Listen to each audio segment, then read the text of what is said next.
Hi மக்களே, இன்றைக்கி வந்து செப்டம்பர் 15 ஹாப்பி இன்ஜினியர்ஸ் டே எல்லாருக்கும்.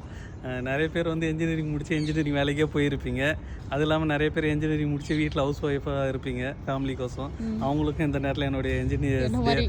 ஏன்னா உங்களுடைய ஒய்ஃப் மாதிரி, என்னுடைய ஒய்ஃப் மாதிரி, என்னுடைய ஒய்ஃப் மாதிரி. ஸோ என்னென்னா கொஞ்சம் உடம்பு சரியில்லை, சளி பிடிச்சிக்கிச்சு.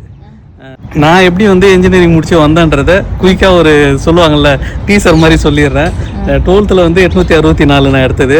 அதுக்கப்புறம் அண்ணா யூனிவர்சிட்டியில் அப்ளிகேஷன் போடலான்னு போனோம். இந்த மாதிரி கிடைக்காதுன்ட்டாங்க. அப்புறம் அண்ணாமலை யூனிவர்சிட்டியில் போயிட்டு என்ட்ரன்ஸ் எக்ஸாம் எழுதிட்டு அதுக்கப்புறம் வந்து 20,000 ரூபாய் காசு கட்டி தான் மெக்கானிக்கல் சீட் வாங்கணும். ஐடிலாம் போனால் 1 லட்சம் 1.5 லட்சம் நாங்கள் வாங்க முடியாது. அதனால் மெக்கானிக்கல் போயிட்டு மெக்கானிக்கல்லேருந்து அதான் ஃபஸ்ட் இயர் ஜாயின் பண்ண 5000 பேர் மெக்கானிக்கலில் மட்டும். மெக்கானிக்கல் ஓவரால் இன்ஜினியரிங்கில் ஏலேருந்து இசட் வரைக்கும் போய் திரும்பி A1 B1 வரைக்கும் போச்சு செக்ஷன். அது முடிஞ்சு ஃபர்ஸ்ட் இயரில் 2 arrear, physics engineering mechanics.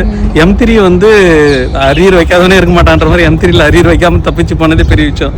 M3 முடிச்சு அதுக்கப்புறம் strength of material, engineering mechanics எல்லாத்தையும் கிளியர் பண்ணி லாஸ்ட்டாக ஆட்டோமொபைல்ஸ் இதெல்லாம் முடிச்சு லேப் எல்லாத்தையும் கிளியர் பண்ணி 60 சப்ஜெக்ட் இன்ஜினியரிங்கில் மொத்தமாக ஓவராலாக 60 சப்ஜெக்டையும் கிளியர் பண்ணி கேம்பஸில் கிளியர் ஆகி மெக்கானிக்கல் இன்ஜினியராக ஆகிட்டு சிங்கப்பூருக்கு போனால் அங்கே இருக்கிற சீனியர் ஒருத்தவங்க சொல்கிறாங்க, உனக்கு ஆட்டோகேட் தெரியுமா? தெரியாதுங்க மேடம். எக்ஸல் தெரியாதுங்க மேடம். வேர்டு தெரியாதுங்க மேடம். என்ன தான் சொல்லி கொடுத்தா உனக்கு 4 வருஷம் இன்ஜினியரிங்லாம் கேட்டாங்க.